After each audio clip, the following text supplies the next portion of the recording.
नमस्कार दोस्तों, स्वागत है हमारे चैनल समृद्धि में। दोस्तों, आज हम इस वीडियो में कार्तिक मास में किए जाने वाले स्नान, दीपदान, दान के बारे में बात करेंगे।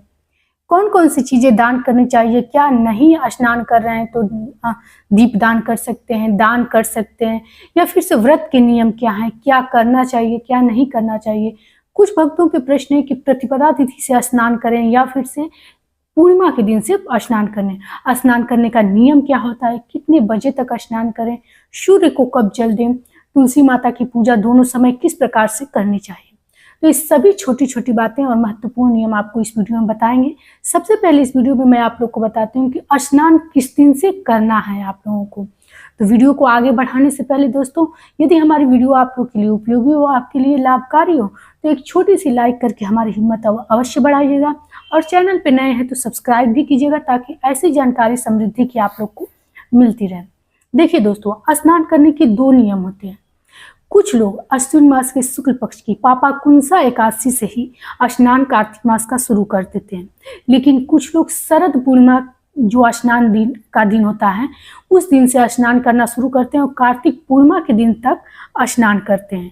तो इस बार शरद पूर्णिमा की जो शुरुआत है वो 16 अक्टूबर को रात्र में 8:40 पे हो जाएगी और 17 अक्टूबर को शाम को 4:56 पे समाप्त होगी। तो जानते ही हैं कि हम लोग कोई भी त्योहार उदयकालीन तिथि का मान्य करते हैं। तो 17 अक्टूबर से पूर्णिमा, शरद पूर्णिमा है 17 अक्टूबर को, तो उस दिन से कार्तिक स्नान जो लोग करते हैं उनको स्नान करना चाहिए।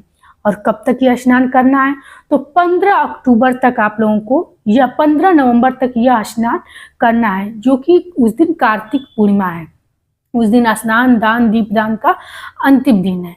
कार्तिक मास उस दिन समाप्त हो जाएगा। उस दिन से योग निद्रा से विष्णु भगवान जग भी जाएंगे और सभी वैवाहिक कार्य हो, शुभ कार्य हो शुरू भी हो जाते हैं।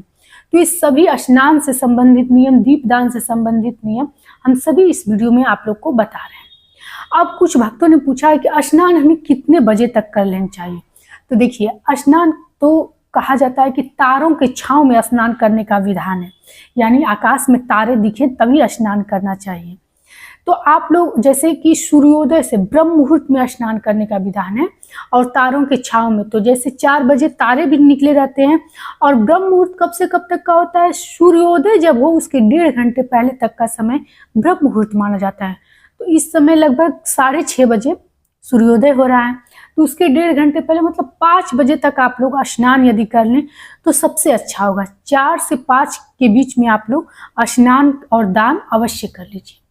कभी भी दान की चीजें स्नान से पहले निकाल देनी चाहिए, क्योंकि स्नान करने के बाद जो चीज आप स्पर्श करेंगे वो पूरी दान करनी पड़ती है।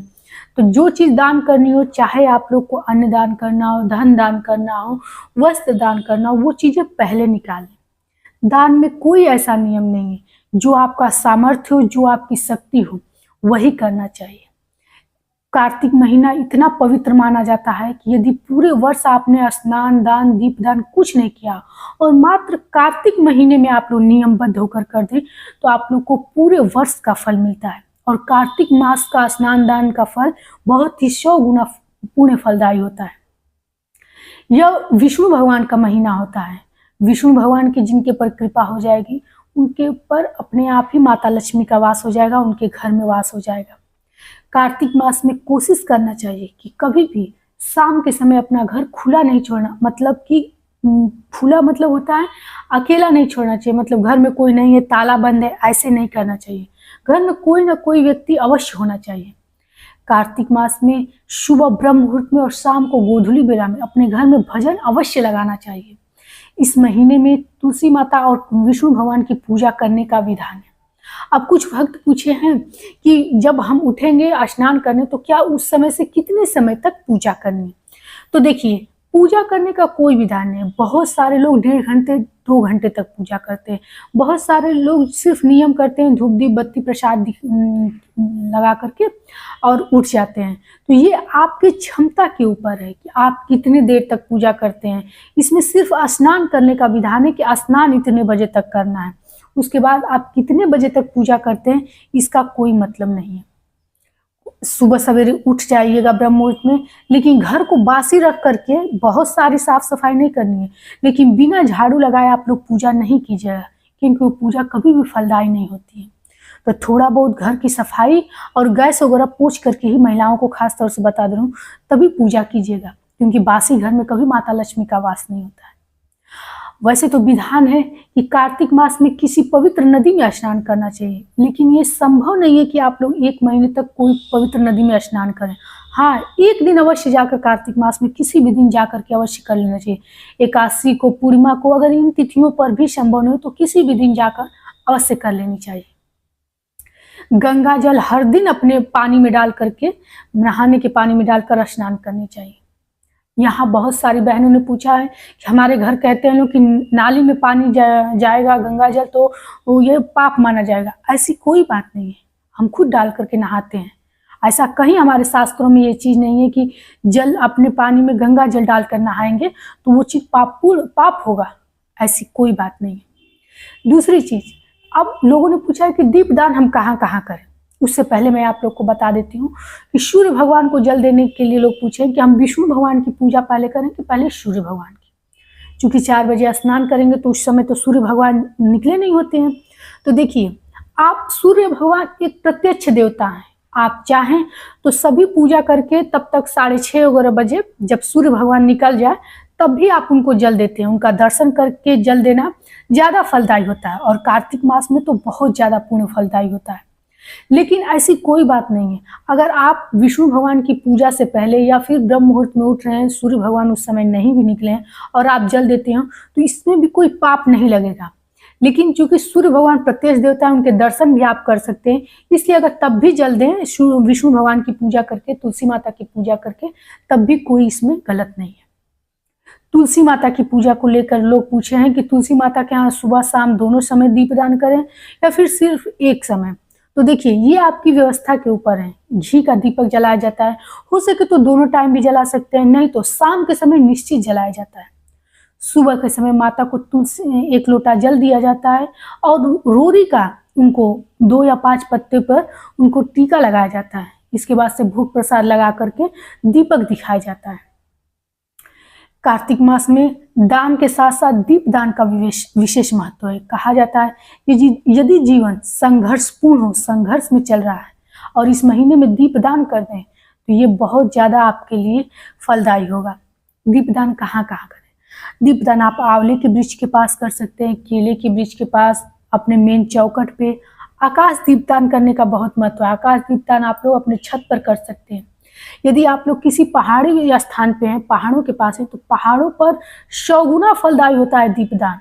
उस पर अवश्य दीपक जलाना चाहिए।